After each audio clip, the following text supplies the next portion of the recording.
ونعوذ بالله من شرور أنفسنا ومن سيئات أعمالنا من يهده الله فلا مضل له ومن يضلل فلا هادي له وأشهد أن لا إله إلا الله وحده لا شريك له وأشهد أن محمدا عبده ورسوله أما بعد فإن خير الحديث كتاب الله وخير الهدي هدي محمد صلى الله عليه وسلم وشر الأمور محدثاتها وكل محدثة بدعة وكل بدعة ضلالة وكل ضلالة في النار. أعوذ بالله السميع العليم من الشيطان الرجيم. بسم الله الرحمن الرحيم. يا أيها الذين آمنوا اتقوا الله حق تقاته ولا تموتن إلا وأنتم مسلمون. يا أيها الناس اتقوا ربكم الذي خلقكم من نفس واحدة وخلق منها زوجها وبث منهما رجالا كثيرا ونساء واتقوا الله الذي تساءلون به والأرحام إن الله كان عليكم رقيبا. يا أيها الذين آمنوا اتقوا الله وقولوا قولا سديدا يصلح لكم أعمالكم ويغفر لكم ذنوبكم ومن يطع الله ورسوله فقد فاز فوزا عظيما. محترم سامعین کرام، حاضرین جمعہ، دینی و ملی بھائیوں،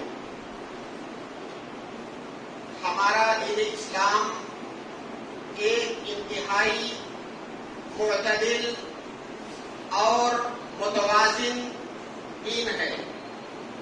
یہ ہمیں زندگی گزارنے کے لیے انتہائی معتدل اور متوازن نظام حیات عطا کرتا ہے. اگر آپ اسلامی تعلیمات پر غور کریں گے تو یہ اعتدال اور وسطیت، یہ عدل و انصاف اسلام کے ایک ایک حکم کے اندر آپ کو دیکھنے کو ملے گا. چاہے ان احکامات کا تعلق عبادات سے ہو یا ان احکامات کا تعلق معاملات سے ہو، ان احکامات کا تعلق حقوق اللہ سے ہو یا ان احکامات کا تعلق حقوق العباد سے ہو. ہمارا دین اسلام تمام حقوق کے اندر عدل و انصاف برتتا ہے اور عدل و انصاف کا تقاضا کرتا ہے. جس طرح سے دین اسلام نے ہم تمام مسلمانوں سے یہ مطالبہ کیا ہے کہ ہم اللہ رب العالمین کی عبادت کریں اور اللہ رب العالمین کے حقوق کو ادا کریں، اسی طرح سے ہمارا دین ہم سے یہ مطالبہ بھی کرتا ہے کہ سماج میں رہتے ہوئے، دنیا میں زندگی گزارتے ہوئے اپنے آس پاس کے رہنے والے افراد کے حقوق کی ادائیگی بھی ہم کریں. لیکن افسوس یہ ہے کہ ہم میں سے بہت سارے لوگوں نے یہ سمجھ لیا ہے کہ اللہ رب العالمین کے حقوق کو ادا کر دینا یہ کافی ہے. کسی مسلمان کے مسلمان ہونے کے لیے کافی ہے کہ وہ نماز پڑھ لے، روزہ رکھ لے اور جو دیگر عبادتیں اللہ رب العالمین کے لیے وہ کرتا ہے، اگر وہ کر لے تو کافی ہے. جبکہ جہاں پر ایک جانب اللہ رب العالمین کے حقوق کی اہمیت ہے، وہیں دوسری جانب حقوق العباد کی بھی اتنی ہی اہمیت ہے. بلکہ بسا اوقات آپ دیکھیں گے کہ اللہ رب العالمین نے بندوں کے حقوق کو اپنے حقوق پر مقدم کیا ہے. اس لیے ہم میں سے کسی کو یہ نہیں سمجھنا چاہیے کہ اگر ہم بندوں کے حقوق ادا نہیں کرتے ہیں، اس میں کمی اور کوتاہی کرتے ہیں اور اللہ رب العالمین کے حقوق کو ادا کر کے ہم کامل مسلمان ہو جائیں گے. سامعین کرام، ہمارے سماج اور معاشرے میں جن حقوق کی پامالی ہوتی ہے اور جن کا بہت خطرناک اثر اور نتیجہ سماج اور معاشرے پر پڑتا ہے، انہی حقوق میں سے ایک ہے حقوق الزوجین، میاں بیوی کے حقوق. اس سے پہلے چند ہفتوں پہلے اسی منبر سے میں نے بیویوں کے حقوق سے متعلق گفتگو کی تھی اور اس لیے آج یہ مناسب سمجھتا ہوں کہ شوہروں کے کیا حقوق ہیں بیویوں پر، بیویوں کے اوپر وہ کون سے حقوق ہیں جن کا ادا کرنا بیویوں کے لیے لازم ہے اپنے شوہروں کے تئیں، ان کا بیان بھی مختصر انداز میں ہو جائے، کیونکہ جہاں پر ہماری شریعت نے، ہمارے دین نے شوہروں کے اوپر واجب قرار دیا ہے کہ بیویوں کے حقوق ادا کریں، وہیں پر ہمارے دین نے بیویوں پر، عورتوں پر بھی کچھ حقوق عائد کیے ہیں جن کا ادا کرنا شوہروں کے لیے ضروری ہے ان بیویوں کے اوپر۔ سامعین کرام، میاں بیوی کے حقوق کی اہمیت اتنی زیادہ ہے کہ اگر اس میں کہیں کمی اور کوتاہی ہو تو وہ سماج اور معاشرہ ایک بہترین سماج اور معاشرہ نہیں بن سکتا ہے، کیونکہ ہم سبھی جانتے ہیں کہ ایک سماج اور معاشرے کی ابتدا میاں بیوی کی زندگی سے ہوتی ہے۔ ایک میاں بیوی سے ایک خاندان بنتا ہے اور کئی سارے خاندان مل کر کے شہر بنتے ہیں، کئی سارے شہر مل کر کے ملک بنتے ہیں۔ اس طرح سے پوری دنیا کے اندر سماج اور معاشرہ یہ پیدا ہوتا ہے اور بنتا ہے اور آگے بڑھتا ہے۔ شوہروں کے بہت سارے حقوق ہیں بیویوں کے اوپر جن کا ادا کرنا ان کے لیے انتہائی اشد اور ضروری ہے، بلکہ اگر میں یہ کہوں کہ حقوق العباد میں جتنی اہمیت شوہر کے حقوق کو دی گئی ہے، میرے خیال سے، میرے علم میں کوئی ایسا حق نہیں ہے حقوق العباد میں جس کو اتنی زیادہ اہمیت دی گئی ہو۔ اللہ کے نبی صلی اللہ علیہ وسلم ایک حدیث کے اندر ارشاد فرماتے ہیں کہ والذی نفس محمد بیدہ لا تؤدی المرأة حق ربها حتى تؤدی حق زوجها۔ اللہ کے نبی صلی اللہ علیہ وسلم قسم کھا کر کے بتا رہے ہیں کہ کوئی عورت اپنے رب کا حق اس وقت تک ادا نہیں کر سکتی جب تک وہ اپنے شوہر کا حق ادا نہ کرے۔ اگر کوئی بیوی یہ سمجھتی ہے کہ میں نماز پڑھ لوں گی، روزہ رکھ لوں گی، بہت ساری نفلی عبادتیں کر لوں گی اور اللہ رب العالمین کے حقوق کو ادا کر کے میں بری ہو جاؤں گی، تو ایسی بیوی کو سمجھنا چاہیے کہ اللہ کے نبی صلی اللہ علیہ وسلم نے اس کے بارے میں کہا ہے کہ جب تک شوہر کا حق ادا نہیں ہوگا تب تک اس بیوی کو یہ نہیں سمجھنا چاہیے کہ اللہ رب العالمین کا حق ادا ہو گیا۔ ایک اور حدیث کے اندر اللہ کے نبی صلی اللہ علیہ وسلم ارشاد فرماتے ہیں کہ لا تجد المرأة حلاوة الایمان حتى تؤدی حق زوجها۔ کوئی بھی عورت اس وقت تک ایمان کی مٹھاس، ایمان کی چاشنی، ایمان کی حلاوت محسوس نہیں کر سکتی جب تک وہ اپنے شوہر کا حق نہ ادا کرے۔ ہم بہت ساری عورتوں کو دیکھتے ہیں کہ وہ ماشاءاللہ نمازی ہوتی ہیں، تہجد گزار ہوتی ہیں، ہر طرح کی عبادت کرتی ہیں، اس کے باوجود بھی بدبختی اور شقاوت ان کی زندگی کا حصہ ہوتی ہے، وہ خوش نہیں ہوتی ہیں۔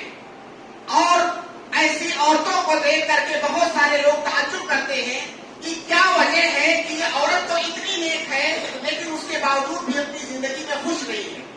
اس کی وجہ اللہ کے نبی صلی اللہ علیہ وسلم نے اس حدیث کے اندر بتا دیا ہے کہ کوئی عورت عبادتوں کے اندر مٹھاس محسوس نہیں کر سکتی، وہ سعادت محسوس نہیں کر سکتی جب تک اپنے شوہر کا حق ادا نہ کرے۔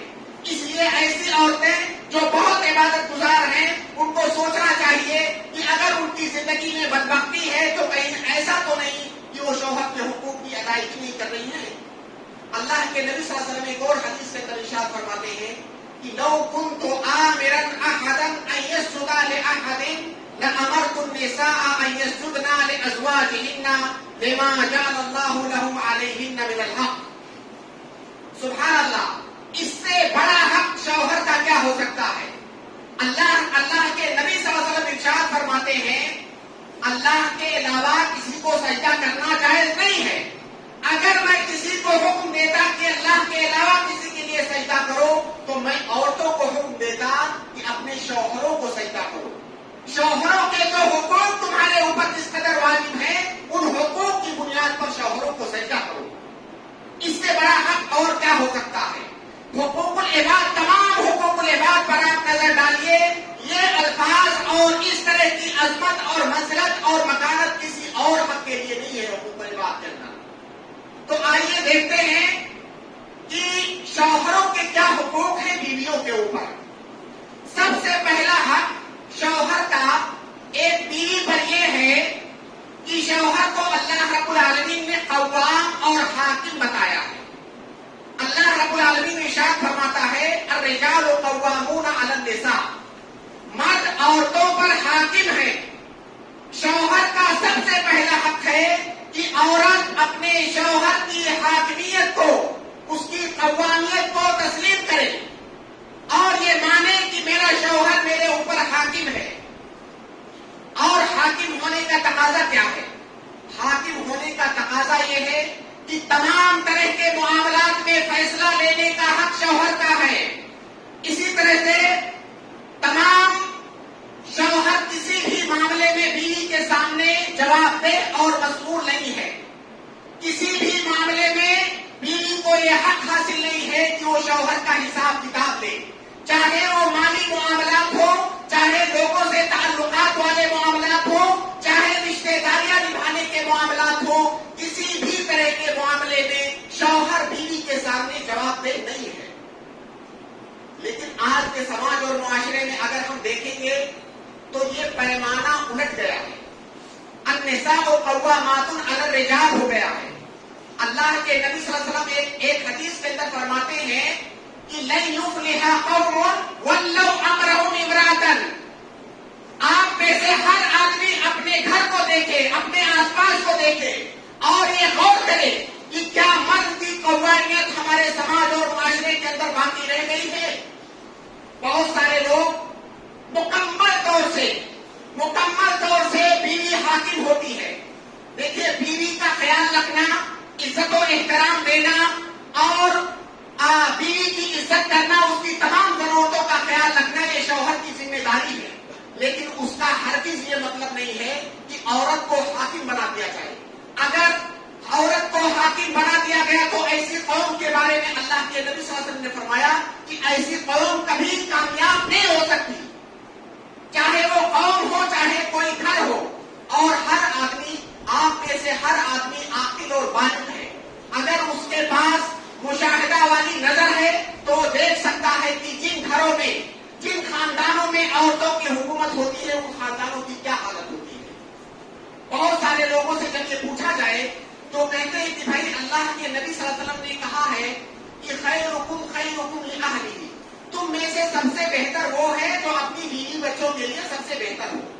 بھائی، بہتر ہونے کا مطلب یہ ہے کہ آپ ان کی عزت کریں، ان کا احترام کریں، ان کے حقوق ادا کریں، ان کے آرام اور آشائش کا خیال رکھیں. بہتر ہونے کا مطلب یہ نہیں ہے کہ آپ کے جو حقوق ہیں وہ حقوق آپ ان کو دے دیں. یہ بہتر ہونے کا مطلب نہیں ہے. مرد کو جہاں پر حاکم بنایا گیا ہے، مرد کا حاکم ہونا ایک طرح سے اس کا حق ہے. لیکن اگر آپ دیکھیں گے تو یہ نہ صرف یہ کہ مردوں کا حق ہے، بلکہ مرد کا حاکم ہونا اس کے کندھے پر، اس کے سر پر بہت بڑی ذمہ داری لاتا ہے. جب مرد کو حاکم تسلیم کیا گیا، اس کا مطلب عورت ہر طرح کی مسئولیت سے، تمام طرح کی ذمہ داریوں سے آزاد ہے. عورت کے اوپر کچھ بھی واجب نہیں ہے، کچھ بھی لازم نہیں ہے. کمانا، کھلانا، گھر کو سنبھالنا، ساری ذمہ داری یہ مردوں کی ہے. تو ایسا نہیں ہے کہ مرد کو حاکم بنا دیا گیا ہے، عورت کمائے اور مرد اپنے آپ کو حاکم سمجھتے گھر میں بیٹھا رہے. حاکم ہونے کا پہلا تقاضا یہ ہے کہ تمام ذمہ داریاں مرد کے سر پر. اسی طرح سے شوہر کا دوسرا حق ہے کہ ایک بیوی اپنے شوہر کی اطاعت کرے، اس کی فرما برداری کرے. اطاعت کن چیزوں میں؟ اطاعت تمام چیزوں میں. کسی چیز کی تخصیص نہیں کی گئی ہے کہ فلاں چیز میں اطاعت کرنا ہے، فلاں چیز میں اطاعت نہیں کرنا ہے. اگر شوہر اللہ رب العالمین کی معصیت اور نافرمانی کا حکم دے رہا ہے تو اس میں اطاعت نہیں کرنی ہے. لا طاعت للمخلوق فی معصیت الخالق. اگر کوئی شوہر اپنی بیوی کو کوئی غلط کام کرنے کا، کوئی معصیت اور برائی کرنے کا حکم دے رہا ہے تو صرف وہیں پر وہ اطاعت نہیں کرے گی. یا کوئی ایسا کام اس سے طلب کر رہا ہے جو اس کے بس میں نہیں ہے تو وہاں پر اطاعت کرنا یہ واجب نہیں ہے. ان دو صورتوں کے علاوہ تمام احوال میں، تمام صورتوں میں ایک بیوی کے اوپر واجب ہے کہ اپنے شوہر کی اطاعت کرے. اللہ کے نبی صلی اللہ علیہ وسلم کی حدیث دیکھیے. آپ سے پوچھا گیا کہ ای النساء خیر، سب سے بہترین عورت کون ہے؟ تو آپ نے فرمایا کہ التی تسرہ اذا نظر وَتُطِيعُهُ إِذَا أَمَرَ. اللہ کے نبی صلی اللہ علیہ وسلم نے یہ نہیں کہا کہ سب سے بہترین عورت وہ ہے جو بہت نمازیں پڑھے، سب سے بہترین عورت وہ ہے جو بہت روزے رکھے، سب سے بہترین عورت وہ ہے جو قرآن کی کثرت سے تلاوت کرے. اللہ کے نبی صلی اللہ علیہ وسلم نے ان ساری چیزوں کا ذکر نہیں کیا. آپ نے کہا کہ التی تسرہ اذا نظر، وہ عورت کہ جب اس کا شوہر اس کی طرف دیکھے تو خوش ہو جائے، وہ عورت کہ جب اس کا شوہر کسی کام کا حکم دے تو اس کی اطاعت کرے. اللہ کے نبی صلی اللہ علیہ وسلم نے ایک اور حدیث کے اندر ارشاد فرمایا کہ اذا صلت المرأة خمسها وصامت شهرها وحفظت فرجها وأطاعت زوجها. اللہ کے نبی صلی اللہ علیہ وسلم نے فرمایا کہ جب کوئی عورت 5 وقت کی نماز پڑھے، رمضان کے روزے رکھے، اپنی عصمت اور عزت کی حفاظت کرے اور اپنے شوہر کی اطاعت کرے، ایسی عورت کو کہا جائے گا کہ جنت کے جس دروازے سے چاہو داخل ہو جاؤ. آپ دیکھیے یہاں پر اللہ رب العالمین نے شوہر کی اطاعت کو نماز کے ساتھ، روزے کے ساتھ، ان ساری چیزوں کے ساتھ جوڑا ہے. ایک اور حدیث کے اندر اللہ کے نبی صلی اللہ علیہ وسلم ارشاد فرماتے ہیں کہ اتنانی لا تجاوز صلاتهما رؤوسهما عبد عابد حتى يرضي وامرأة اسد زوجها حتى ترضي. کتنی خطرناک بات ہے. اللہ کے نبی صلی اللہ علیہ وسلم فرما رہے ہیں کہ 2 طرح کے لوگ ایسے ہیں جن کی نمازیں ان کے سروں کے اوپر نہیں جاتی ہیں، یعنی قبول نہیں ہوتی ہیں. 2 طرح کے لوگ ایسے ہیں جن کو ان کی نمازوں پر اجر و ثواب نہیں ملتا ہے، اللہ کیا مردود ہے. وہ 2 طرح کے لوگ کون ہیں؟ ایک وہ غلام جو اپنے مالک کے پاس سے بھاگ جائے، اور دوسری وہ عورت جو اپنے شوہر کی نافرمانی کرے اس وقت تک جب تک کہ وہ دوبارہ اطاعت نہ کرنے لگے اس کی نمازیں قبول نہیں ہوں. یہ صحیح حدیث ہے. آپ اس سے اندازہ لگائیے دنیا کے اندر حقوق العباد میں کسی بھی حق کے بارے میں یہ نہیں کہا گیا ہے کہ فلاں حق آپ نے ادا نہیں کیا تو آپ کی نمازیں قبول نہیں ہوں گی. اسی طرح سے شوہر کے حقوق میں سے ایک حق یہ ہے کہ کوئی بھی بیوی اگر اس کا شوہر گھر میں موجود ہے، سفر پہ نہیں ہے، تو ایسی حالت میں اس کی بیوی نفلی روزہ اس کی اجازت کے بغیر نہیں رکھ سکتی ہے. سبحان اللہ. دیکھیے عبادت، نفلی عبادت سے بھی بیوی کو منع کر دیا گیا. جب اس کا شوہر اجازت دے گا تب وہ نفلی روزے رکھ سکتی ہے. اللہ کے نبی صلی اللہ علیہ وسلم نے فرمایا کہ لا تصوم المرأة وبعلها شاهد الا باذنه. کوئی عورت نفلی روزہ نہ رکھے، اگر اس کا شوہر حاضر ہے تو نفلی روزہ نہیں رکھ سکتی ہے جب تک اس کا شوہر اجازت نہ دے دے. اسی طرح سے عائشہ رضی اللہ تعالیٰ عنہ کا واقعہ معروف ہے کہ رمضان میں آپ کے جو روزے چھوٹتے تھے حیض کی وجہ سے، ماہواری کی وجہ سے، عائشہ رضی اللہ تعالیٰ عنہ وہ روزے پورے سال نہیں رکھتی تھی، ان کا قضا نہیں کرتی تھی. تب قضا کرتی تھی جب اگلا رمضان آنے والا ہوتا تھا اور حالت یہ ہو جاتی تھی کہ اب ان کے پاس کوئی آپشن نہیں بچا ہوا ہے تو شعبان میں اپنے رمضان میں چھوٹے ہوئے روزوں کا قضا اس وقت کرتی تھی. حدیث کے اندر ہے یہ مکان رسول اللہ صلی اللہ علیہ وسلم، نبی صلی اللہ علیہ وسلم کا جو مرتبہ تھا، نبی ایک شوہر کا جو مرتبہ ہوتا ہے، شوہر کے جو حقوق ہوتے ہیں ان حقوق کو ادا کرنے کے لیے وہ رمضان کے چھوٹے ہوئے روزوں کی قضا کو موخر کرتی تھی پورے سال تک. اسی طرح سے شوہر کے حقوق میں سے ایک حق یہ ہے کہ کوئی بھی بیوی شوہر کی اجازت کے بغیر اپنے گھر میں کسی بھی فرد کو آنے کی اجازت نہیں دے گی. یہاں تک کہ اگر اس کے گھر میں، اس بیوی کے گھر میں، اس کے شوہر کے گھر میں اس کے والدین آ رہے ہیں، بیوی کے والدین آ رہے ہیں، اس کے رشتے دار آ رہے ہیں اور اس کا شوہر پسند نہیں کرتا ہے تو اپنے والدین کو، اپنے رشتے داروں کو بھی وہ اجازت نہیں دے گی. اگر اس کا شوہر پسند نہیں کرتا ہے تو جب تک اس کی اجازت نہیں ہوگی تب تک وہ کسی کو بھی گھر کے اندر داخل ہونے نہیں دے گی. اور اجازت یا تو وہ بول کر کے دے، یا تو کہہ دے کہ میری طرف سے اجازت ہے، یا تو اس سماج اور معاشرے میں، اس خاندان میں یا اس گھر میں یہ عرف ہو کہ فلاں فلاں طرح کے لوگ آ سکتے ہیں، یعنی عرفاً یا تو اس کی اجازت ہو یا تو صراحتاً اور لفظاً وہ اس کی اجازت دے دے. اور خاص طور سے اگر اس نے منع کیا ہوا ہے کہ فلاں شخص میرے گھر میں نہیں آنا چاہیے یا فلاں عورت میرے گھر میں نہیں آنی چاہیے تو وہ عورت نہیں آ سکتی.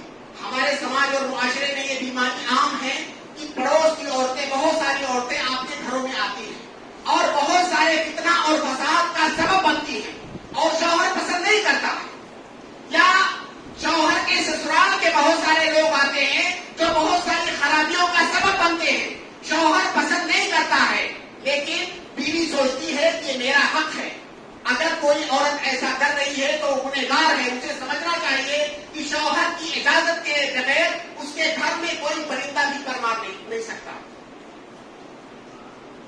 اسی طرح سے پانچواں حق شوہر کا یہ ہے بیوی کے اوپر کہ شوہر کی اجازت کے بغیر کوئی بیوی اپنے گھر سے باہر قدم نہیں نکال سکتی. یہاں تک کہ اپنے میکے نہیں جا سکتی، پڑوسن کے گھر نہیں جا سکتی، مارکیٹ نہیں جا سکتی. کسی بھی ضرورت سے وہ گھر کے باہر شوہر کی اجازت کے بغیر قدم نہیں نکال سکتی. ہاں اگر کوئی ایسی ضرورت آ گئی ہے کہ جائے بغیر چارہ نہیں ہے، عورت بیمار ہو گئی، شوہر گھر کے اندر موجود نہیں ہے، کس سے اجازت دیتی؟ تو ایسی صورت میں وہ جا سکتی ہے اگر اس بیماری کو تحمل نہیں کر سکتی تو. ورنہ عام حالات میں ایک بیوی کو اجازت نہیں ہے کہ اپنے شوہر کی اجازت کے بغیر گھر سے قدم نکالے. اب اس کی روشنی میں، شریعت کے اس حکم کی روشنی میں آپ مالیگاؤں کا یہ حالات کا جائزہ لیجیے. آپ کو اندازہ ہو جائے گا جو ہمیں بہت ظن اور گمان ہے کہ ہمارا سماج اسلامی سماج اور معاشرہ ہے. آپ کو اندازہ ہو جائے گا کہ ہمارا سماج کتنا اسلامی معاشرہ ہے.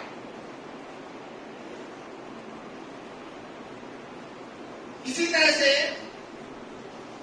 چھٹا حق شوہر کا یہ ہے کہ کوئی بھی بیوی اس کی اپنے شوہر کی اجازت کے بغیر اس کے گھر سے کوئی بھی مال خرچ نہیں کر سکتی. بیویوں کا جو حق ہے نام و نقطہ، جس کے بارے میں اس سے پہلے خطبے میں گفتگو ہوئی تھی، اتنا لینا یا شوہر کا اتنا دینا یہ تو واجب ہے. اگر شوہر بخیلی کر رہا ہے اور بیوی کا نام و نقطہ نہیں دے رہا ہے تب تو وہ چوری چپکے بھی لے سکتی ہے.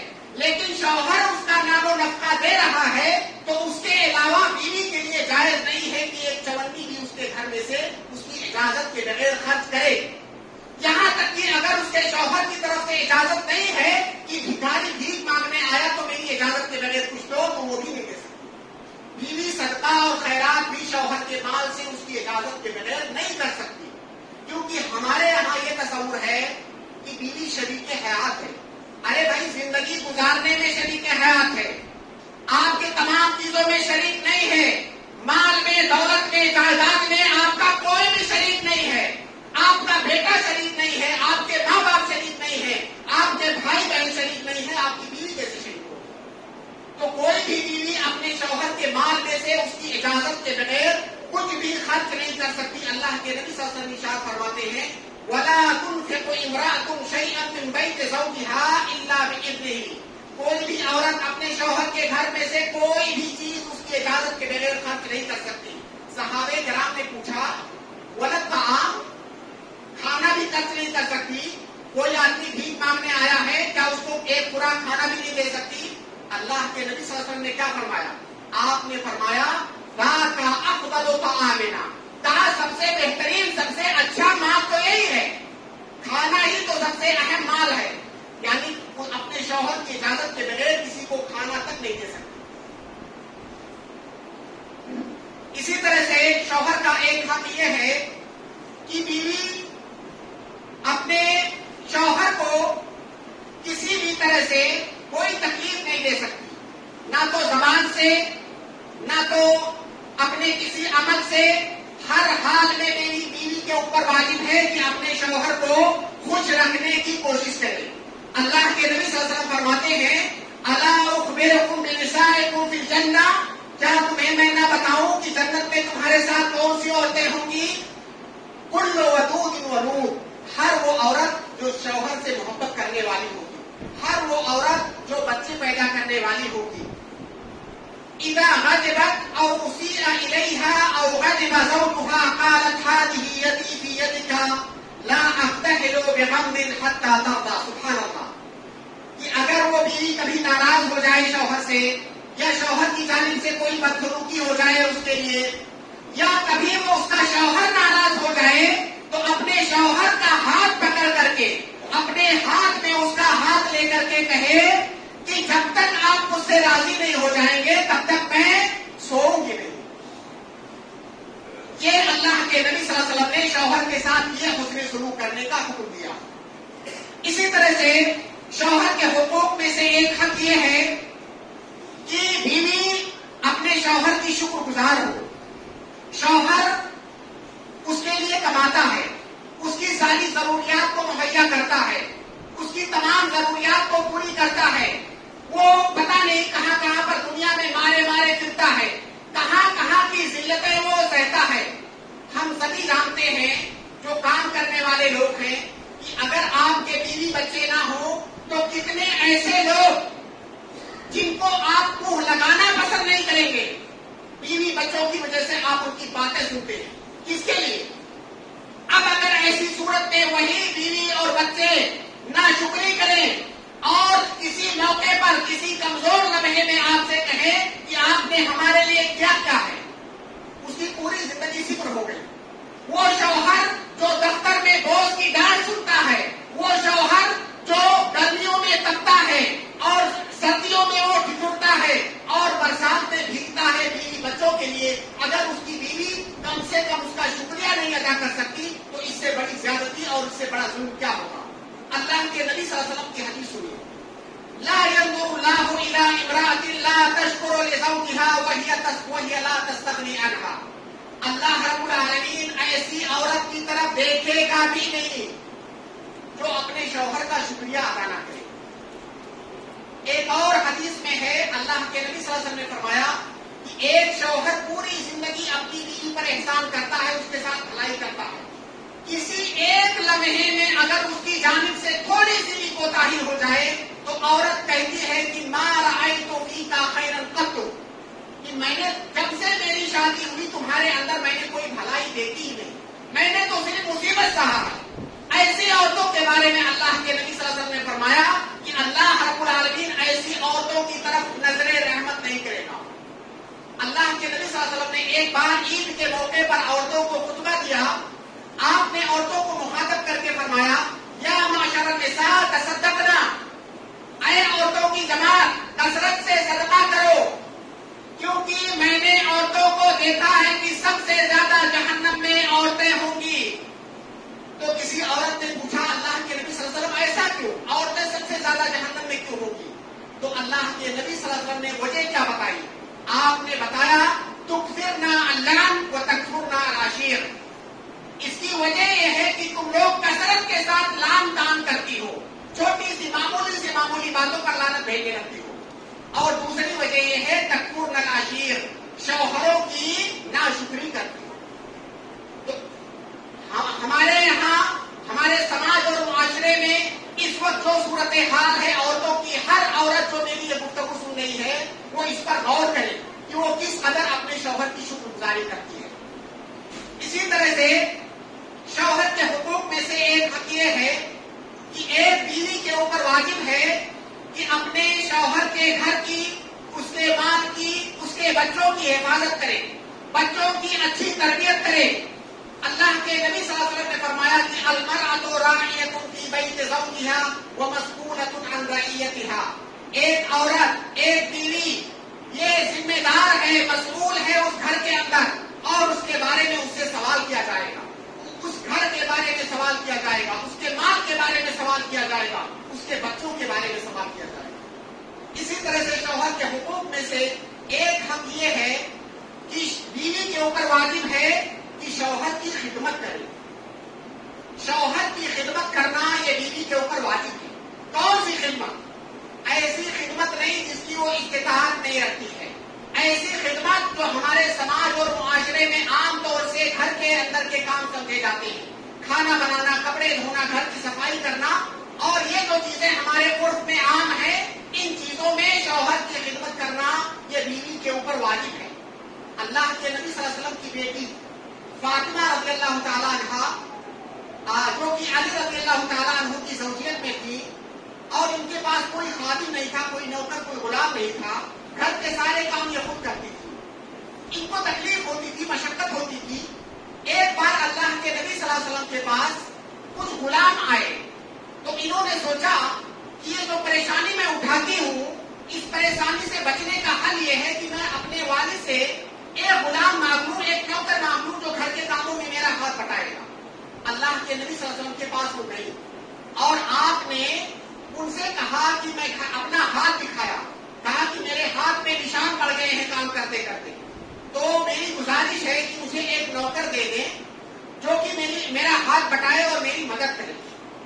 اللہ کے نبی صلی اللہ علیہ وسلم نے ان کی شکایت کو نہیں سنا۔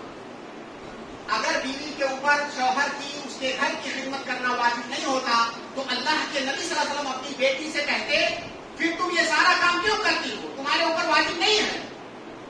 اپنے شوہر سے، علی سے کہو یہ سارا کام کرے، تمہارے اوپر واجب نہیں ہے۔ لیکن اللہ کے نبی صلی اللہ علیہ وسلم نے ان کی شکایت پر کان نہیں دھرا۔ اللہ کے نبی صلی اللہ علیہ وسلم نے ان کو اس کا حل بتایا۔ آپ نے ان کو تسبیح سکھایا اور کہا کہ یہ تسبیح پڑھو، جب یہ تسبیح پڑھو گی تو انشاءاللہ اللہ رب العالمین تمہاری مدد کرے گا اور یہ غلام سے بھی زیادہ تمہارے لیے بہتر ہے۔ تو ایک بیوی کے اوپر واجب ہے اپنے شوہر کی خدمت کرنا، لیکن یہاں پر ایک بات واضح ہونی چاہیے کہ بیوی کے اوپر شوہر کی خدمت کرنا واجب ہے۔ شوہر کے گھر والوں کی، اس کے بھائی بہنوں کی، اس کے والدین کی، پورے خاندان کی خدمت کرنا اس کے اوپر واجب نہیں ہے۔ بیوی کے اوپر اپنے شوہر کے رشتے داروں کے تئیں جو چیز واجب ہے وہ یہ واجب ہے کہ ان کے ساتھ اچھے سے ملے، اچھا سلوک کرے، اس کے اوپر خدمت کرنا واجب نہیں ہے۔ اگر کوئی بیوی اپنے ساس سسر کی خدمت کر رہی ہے تو یہ بہت بڑی چیز ہے، اس کی جانب سے بہت بڑا احسان ہے اور اس کو اس کا اجر ملے گا اور اس کی وجہ سے اس کا شوہر خوش بھی رہے گا اور اس کے تعلقات اچھے رہیں گے۔ تو میرے کہنے کا ہرگز یہ مطلب نہیں ہے کہ کوئی بیوی یہ کہے کہ میرے اوپر ساس سسر کی خدمت کرنا واجب نہیں ہے، ایسا میں نے خطبے میں سنا ہے۔ تو خطبے میں ایک بات اور بھی سن لیجیے، اس سکے کا دوسرا رخ، جس طرح سے ساس سسر کی خدمت کرنا ایک بہو کے اوپر واجب نہیں ہے، اسی طرح سے ساس سسر کے اوپر واجب نہیں ہے کہ اپنے بیٹے کو گھر فراہم کرے، اپنی بہو کو گھر فراہم کرے۔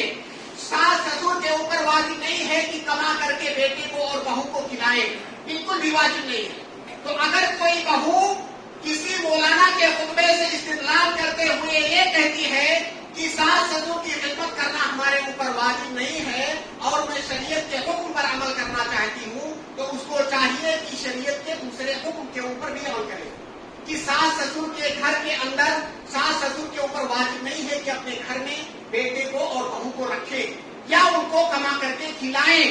شادی ہو گئی، یہ تمہاری بیوی ہے، یہ تمہارے بچے ہیں، لے جاؤ ان کی دیکھ بھال کرو، ہمارے اوپر کچھ بھی واجب نہیں ہے۔ تو اگر آپ ایک حکم پر عمل کرتے ہیں جو آپ کا اپنا حق ہے اس پر تو آپ کی نگاہ ہوتی ہے، لیکن جو دوسرا حق ہے آپ اس کو بھول جاتے ہیں، تو یہی عین ظلم اور عین زیادتی ہے۔ سامعین کرام، یہ مختصر انداز میں شوہروں کے حقوق ہیں بیویوں کے اوپر، وہی دوسری جانب شوہروں کے اوپر بھی بیویوں کے لیے حقوق واجب ہیں، جیسا کہ میں نے اس سے پہلے خطبے میں اس کو عرض کیا تھا۔ اور کوئی گھر اور کوئی معاشرہ اسی وقت خوشحال ہو سکتا ہے جب آپ حقوق کو ادا کریں اور واجبات کو بھی ادا کریں۔ اگر آپ کے اوپر کچھ حقوق واجب ہیں تو دوسروں کے اوپر بھی آپ کے کچھ حقوق واجب ہیں، اور سماج اور معاشرے کی گاڑی اسی وقت سیدھی چل سکتی ہے جب دونوں طرف سے حقوق ادا کیے جائیں۔ اگر ہر صاحب حق یہ سمجھے کہ میں اپنا حق تو لوں اور کتاب و سنت کی آیات سے اور احادیث سے استدلال کرتے ہوئے یہ ثابت کروں کہ آپ کے اوپر میرا فلاں حق ہے، لیکن میرے اوپر جو حقوق واجب ہیں اگر وہ چیزیں بھول جاؤں تو یہ ظلم ہے، زیادتی ہے۔ سماج اور معاشرہ اور خاص طور سے ایک گھر اسی وقت صحیح سے چل سکتا ہے جب دونوں طرف سے حقوق ادا کیے جائیں۔ اللہ رب العالمین سے دعا کرتا ہوں کہ اللہ رب العالمین ہمیں اسلام کو مکمل طور سے سمجھنے کی توفیق عطا فرمائے اور مکمل طور سے اس کے تمام احکام پر عمل کرنے کی توفیق عطا فرمائے۔ اللہ رب العالمین کہتا ہے کہ اسلام میں پورے کے پورے داخل ہو جاؤ، ادخلوا فی السلم کافہ۔ ایسا نہیں کہ جو میٹھا میٹھا ہے اس کو گپ کر لیا، جو کڑوا کڑوا ہے وہ تھو۔ یہ اسلام نہیں ہے، یہ سلیکٹو اسلام ہے کہ آپ کے مطلب کی جو چیزیں ہیں آپ نے ان کو لے لیا، جو چیزیں آپ کی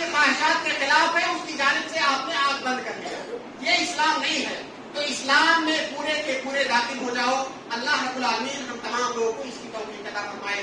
وآخر دعوانا